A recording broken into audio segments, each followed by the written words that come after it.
تو آگ آپ کو ضرر نہیں پہنچائے گی، آگ کی شدت آپ کو ضرر نہیں پہنچائے گی۔ اور وہاں پر بھی ایسا ہی ہو، ایمان میں بالغ تھے وہ، اس لیے آگ نے انہیں ضرر نہیں پہنچایا۔ اور چوتھے کی صورت الہا زادے کی سی تھی، سن آف گاڈ، چوتھے کی صورت، اور لکھا ہے نہ ان کے کپڑے جلے نہ ان کے بال جلے، بلکہ رسیاں بھی کھلی ہوئی تھی اور ان میں سے آگ کی بدبو بھی نہیں ان کے کپڑوں میں سے آ رہی تھی۔ تو یہ بالغ ایمان کی وجہ سے ہے۔ تو اس لیے روحانی بالغ ہونا بہت ضروری ہے۔ کئی دفعہ میں اور آپ یہ تو کہتے ہیں جنگ جنہ دی لڑدا یہ ہوا و جنگ کدی نہیں ہار دے، لیکن ہم نے کبھی یہ سوچا ہے کہ میں ایمان میں کتنا بالغ ہوں، میں روحانی طور پہ کتنا بالغ ہوں؟ کب میں نے جب میرے سامنے کوئی آزمائش ہے اور میں نے جو ہے وہ ان چیزوں کو کس طرح میں نے جو ہے وہ ان کا ریئیکٹ کیا، کیا میں روحانی طور پہ بالغ تھا؟ اور جب میں نے وہ ریئیکشن دیا، یہ بہت ضروری ہے، ہمیں اس بات کو دیکھنا ہے۔ آپ یوسف کو دیکھیں، اس کے بھائیوں نے اسے مارا، اسے بیچ دیا گیا، اور پھر اس نے کچھ بھی نہیں کیا تھا، لیکن اس کے بھائیوں نے اسے مارا بھی، اور پھر بھی اس نے اپنے بھائیوں کے خلاف کچھ نہیں کہا۔ پھر پوتیفار کی بیوی نے اس پر جھوٹا الزام لگایا، پھر بھی اس نے اس کو کچھ نہیں کہا، بلکہ اپنے دل کو پاک رکھا۔ جب آپ کے دل میں کچھ ہوگا تو آپ لوگوں کو بتائیں گے، فلاں نے میرے ساتھ یہ کر دیا، فلاں نے میرے ساتھ یہ کر دیا، فلاں نے میرے ساتھ زیادتی کی۔ کیا یوسف کے ساتھ زیادتی نہیں کی گئی؟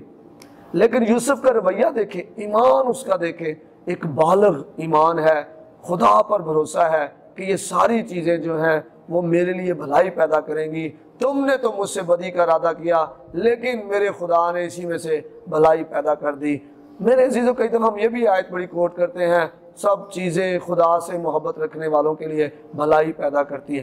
اب خدا سے محبت رکھیں تو پھر نہ بھلائی پیدا ہوگی، لیکن اگر میں خدا سے محبت نہ رکھوں، میں نشے سے محبت رکھوں، میں دوسری چیزوں سے محبت رکھوں، تو پھر کیسے بھلائی میرے لیے پیدا ہوگی؟ اور پھر اگر میں شرارت کر کے مکے کھاؤں تو پھر میرے لیے کیسے بھلائی پیدا ہوگی؟ لیکن یہاں یوسف کو دیکھیں، یوسف نے کچھ غلط نہیں کیا، اس کے بھائیوں نے اسے مارا کوٹا، اسے بیچ دیا، آگے پوتیفار کے گھر میں گیا، وہاں پوتیفار کی بیوی نے اس پر جھوٹا الزام لگایا، اسے قید میں ڈال دیا گیا، لیکن وہ کچھ بھی ایسا جملہ اس کے منہ سے نہیں نکلا جو اس کے دل کی عکاسی کرے کہ اس کا دل ناپاک ہو گیا تھا، اس کا دل جو کڑواہٹ کا شکار ہو گیا تھا، بلکہ اس کے پیور ہارٹ کی تصدیق کرتا ہے کہ اس نے کچھ بھی ایسا جملہ نہیں کہا۔ تو پھر کیا ہوا؟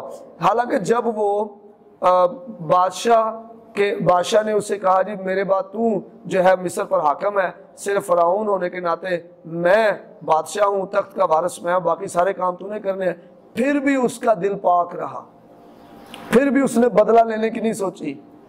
تو مجھے اور آپ کو بلوغت میں آنے کے لیے اپنے دل کو بڑا محفوظ کرنا ہے۔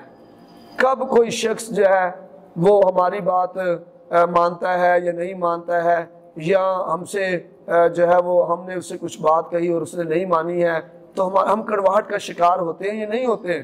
ہمیں بڑا مثبت رویہ اختیار کرنا ہے اور خدا کو جو ہے وہ اپنا آپ پیش کیے رکھنا ہے۔ پھر دانیل کے دوستوں کو آپ دیکھیں، دانیل اور اس کے دوست جو تھے، جب ان کو پہلے باب میں آپ دانیل کی کتاب میں دیکھتے ہیں، جب انہیں کہا گیا جی بادشاہ کے جو ٹیبل پہ میز پہ جو کھانا آتا ہے وہ تمہیں دیا جائے گا، اور کہا گیا تمہیں جو بادشاہ جی کی طرف سے میں تمہیں دی جائے گی، انہوں نے اپنے دل میں ارادہ کیا کہ وہ اپنے بدنوں کو ناپاک نہیں کریں گے۔ یہ جو دل ہے نا، یہ بہت سینٹرل پوائنٹ ہے آپ کی ایکٹیویٹیز کا۔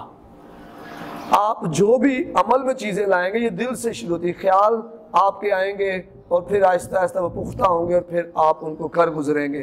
تو یہاں پر انہوں نے بھی اپنے دل کی حفاظت کی، اور انہوں نے اپنے دل میں یہ ارادہ کر لیا کہ اپنے بدن کو ناپاک نہیں کریں گے، اور پھر دیکھ لیں کہ وہ کس طرح ان ساری چیزوں پر غالب آئے ہیں۔